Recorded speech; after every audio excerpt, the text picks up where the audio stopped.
Okay, ito po muli ang inyong Pinoy Firearms Instructor na gunsmith din naman at welcome pong muli dito sa ating munting YouTube channel. Bago ako bumati at magpasalamat ay gusto ko lang munang basahin ang ating content ngayon mula sa katanungan ni GC Ambal. Ang sabi niya, Sir, tanong lang ako, anong klaseng bala sa 38 revolver maganda at hindi madali makasira? Mayroon ba? Okay, so meron ako ditong tatlong bala ng revolver. Meron dito ng 38 special. Okay? Merong full metal jacket, merong lead, at merong semi-wad cutter na lead rin. So yan, at bago ko yan talakayin, ay gusto ko lang munang, may hinahanap lang ako. Gusto ko lang muna kayong pasalamatan dahil sa inyong pagla-like at pag-share ng ating mga videos. Dahil dumarami ang ating mga subscribers at lalo tigit maraming salamat sa mga hindi nag-skip ng ads at malaking tulong na yan para sa ating mga beneficiaries. Dahil ang ating YouTube channel ay ginawa ko hindi para pansarili kundi meron akong matagal ko nang ginagawa na nagpapaaral ako ng mga bata, ng mga anak ng single parent na hirap sa buhay. So meron tayong 6 na tinutulungan. Kaya naisipan kong dahil nahirapan ako sa financial, nababawasan yung sweldo ko dito. So gumawa ko ng YouTube channel para matustusan sila at para madagdagan. So ngayon sila ay 6 at ang kita ng ating YouTube channel ay para sa kanila. Bagaman kulang pa ay malaking tulong rin naman yung panonood ninyo at hindi pag-skip ng ads. Kaya lalo tigit maraming salamat doon sa tumutulong na nagpapadala dito sa aking sa ating GCash number. Malaking tulong, napakalaking tulong po niyan GCash number na yan. Huwag po ninyong tawagan yan para kayo ay bumili ng baril. Wala po kami pinagbibiling baril. Mag-message lang kayo dyan para kayo ay ma-recognize kagaya ni Sir Noli Peace America na ayaw magpabanggit ng kanyang tunay na pangalan. Pero ako sir ay labis ang pasalamat sa inyo at sumasaludo ako dahil sa inyong kabutihan loob na sana marami pa ang kagaya ninyo para mas dumami pa yung ating mga bata na matutulungan. Okay, so pumunta na tayo sa katanungan ni GC Ambal. Okay, so dito sa aming range, may mga experiences ako dito. Okay, gumamit kami nito. Sa 3 bala na ito ang huwag ninyong gamitin. Itong wad cutter. Ayan o. Ang head nito ay ito. Pakita ko lang sa inyo ang head nito ha. Ito yung yan. Ang mahaba siya o. Mahaba siya. Wad cutter. Kaya sinabing wad cutter yan. Dahil ito, bukod sa lead, alam naman natin na ang chamber, pinakang chamber kasi ng revolver ay yung cylinder niya. At yan ay umiikot, hindi talaga yan nakatapat mismo sa baril niya. Pag iikot lamang niya kung ano yung tumapat sa baril niya, yun ang puputok. So, hindi naman niya lalo tigit kung ang inyong revolver ay medyo luma na. Alam naman natin na revolver. Hindi yan mismong sakto, hindi kamukha yan ng mga baril ng mga yung mga baril ng mga pistol na talagang mismong nasa baril na yung chamber niya. Ito hiwalay pa eh. Pag pumutok ito papasok pa sa kanyang baril eh. Papasok pa sa kanyang baril. Eh mahirap ito ay flat ito, common sense. Pag ito ay lumihis ng kaunti, magkakameron ng tracer bullet. Pag lumihis lang ng kaunti, doon sa halimbawa, ito yung barrel, ito yung chamber. Lumihis lang ito ng kaunti, magkakameron ng tracer bullet. Ibig sabihin, hindi lahat ito papasok. Matatapyasan ito. Kaya ito ang nakakasira ng Pag ito ay ang ibig sabihin niyan, mapupwersa yung kanyang barrel at mapupwersa din yung kanyang cylinder. Kaya yung aming mga revolver ay napapansin ko yung barrel niya nagkakamero ng mga guhit-guhit na gano'n. Di ko lang napakita sa inyo. Yung barrel niya nagkakameron dito ng parang mga guhit-guhit dito yung pinapasukan mismo. At ang revolver ay may side blast yan at may escape gas. So, sa lahat ng mga bala, wag ninyo itong gamitin. Itong wad cutter sa mga revolver. Dahil nga hindi man magkadugtong ang cylinder at saka putol. Putol yan. Hindi magkadugtong ang cylinder at saka yung kanyang barrel. Hindi magkadugtong yan. Umiikot kasi ang bala niyan eh. Umiikot yung bala niyan. Hindi naman yan kamukha nung di magazine na pagsasalpak doon. Yun hindi na kinakailangan i-align. Kaya may mga nagrereklamo, sir, bakit yung aking revolver, sir, hindi tumatapat, gumaganon. Ibang topic na yon. Pagka nagkamero ng diferensyang ganon, doon masisira ang inyong revolver. Hindi ko na sabihin kung mga sira, basta makakasira yan. Okay. Tapos na tayo dito. Huwag ninyo itong gamitin, wad cutter. Okay, huwag ninyong gamitin yung mga wad cutter na yan. So, punta naman tayo dito sa LED. Ito. Walang pinag-ibang hugis niyan. Walang pinag-ibang hugis niyan. 38 special, walang pinag-iba. LED lang ito.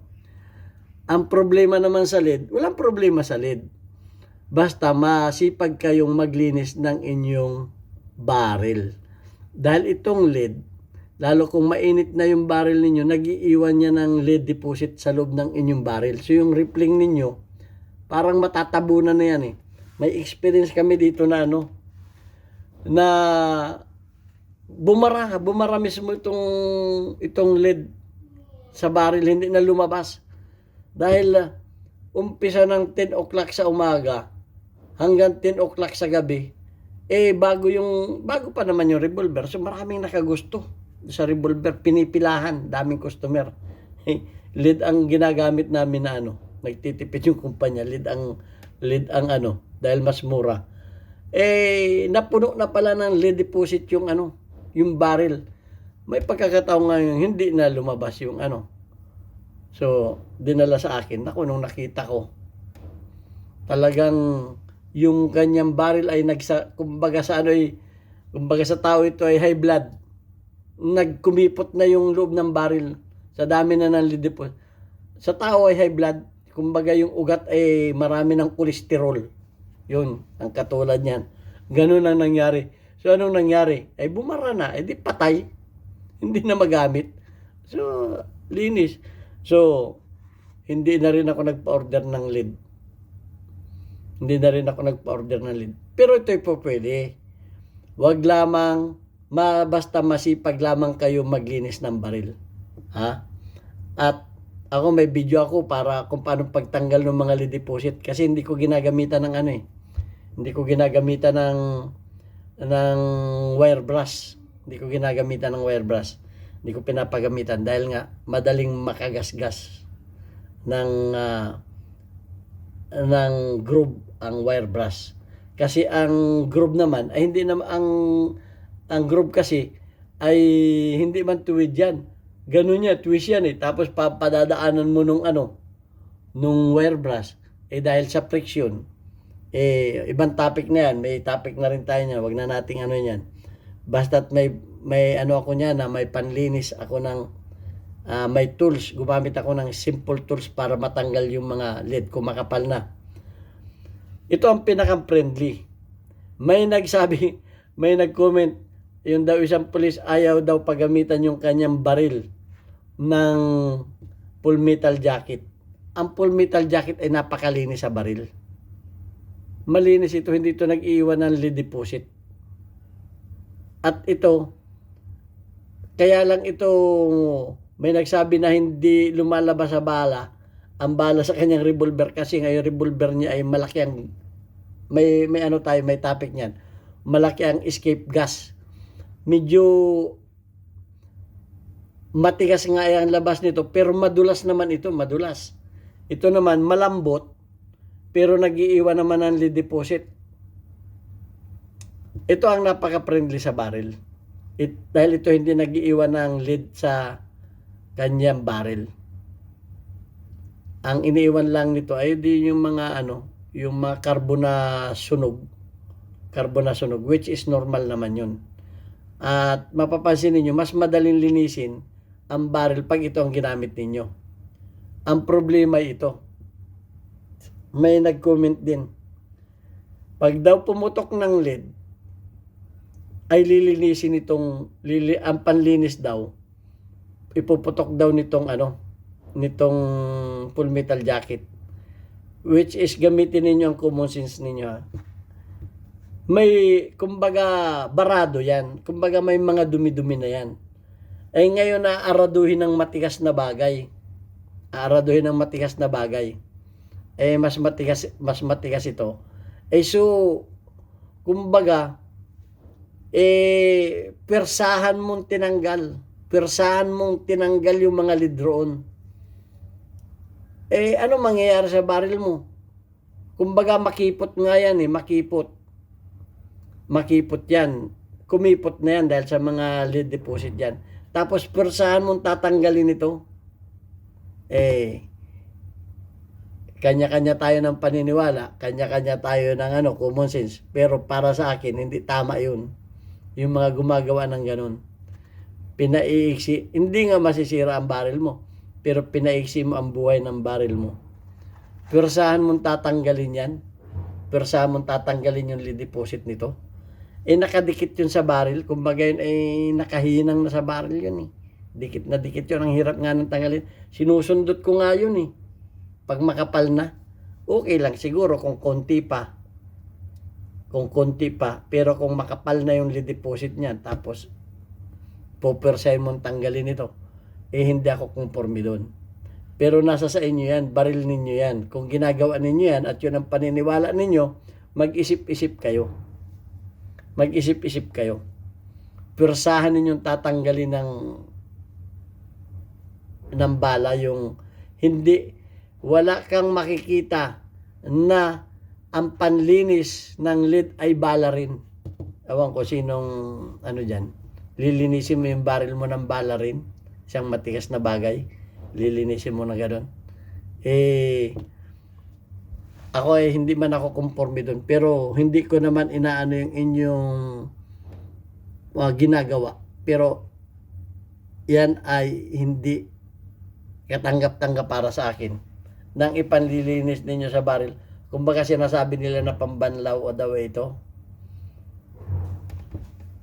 Yung ang brush ang hirap tanggalin yan. Kung sa brush, hirap tanggalin yan. Talagang ngayon ay titirahin mo ng napakalakas na pressure nito.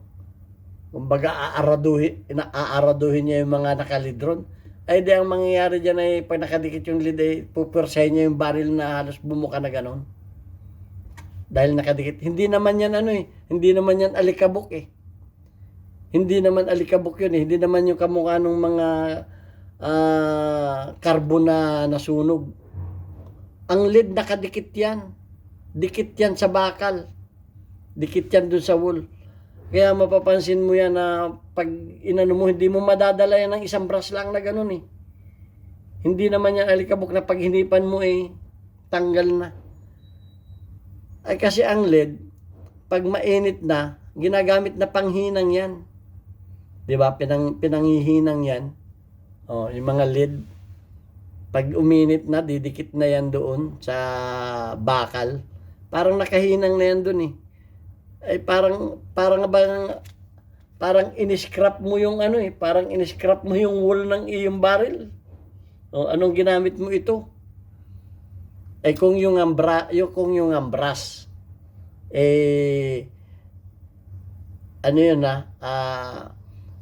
yung mga, kahit yung mga brush na may mga brush din kasi na tanso na brush na mga tanso.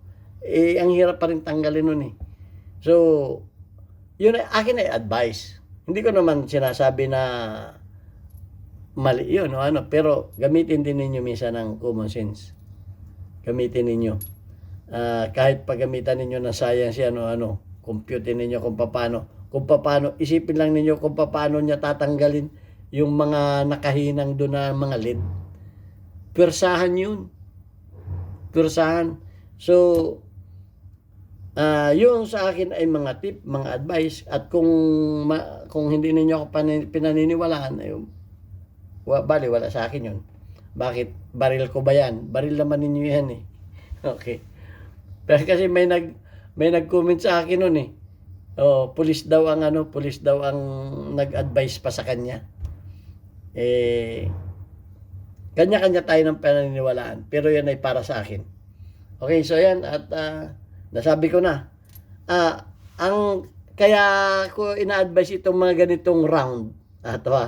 Hindi ko na, kasi itong mga round, pag yan ay sumala ng kaunti, round naman yan eh. Kisa dun sa mga ganito, ito kasing mga flat, pagka yan ay sumala ng kaunti sa butas, ay matitracer na yan. Matatapyas na yan kasi round nga ito. Itong round, mapapansin niyo mas magandang isuot yung sa butas yung mga rounded. Sumala man ng kaunti yan, round naman yan eh. Madudulas na yan eh, papasok yan. Hindi naman yan 100% na perfectong align na align, lalo kung luma ng baril mo.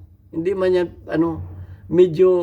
kung medyo sala ng kaunti yan, ay rounded naman yan. Rounded. So, kaya ganito itong mga bull rounded na At hindi ko rin ina-advise yung mga munti ka na makalimutan, yung mga kahit yung mga yung mga hollow point. Kung ang inyong mga baril ay medyo luma na at medyo hindi na yung hollow point kasi pwede ring sumabit kasi nga hindi naman rounded yung hollow nga ito eh. O baka sumabit din. Kaya pinakamaganda na yung ganito sa mga revolver. Dahil nga hindi ka mukha nung naka-chamber yan. Naka-chamber yan. Pag pumutok yan, diretso na yan. Ay ito nakaumang pang ganun yan doon sa barrel niya eh. Ay kung yan ay hollow point, posibilidad na bumuka na yan. Sumabit ng kaunti yan, bubuka na yan. Pag sumabit yan, alam mo naman natin ang hollow point, bumubuka yan.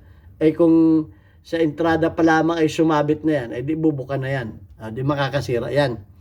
Hindi bali kung ang revolver ninyo ay talagang bago pa, walang problema kung bago pa ang mga revolver ninyo. Pero ako, kahit bago ang revolver ko, sa akin lang, hindi ko gagamitan ng hollow point.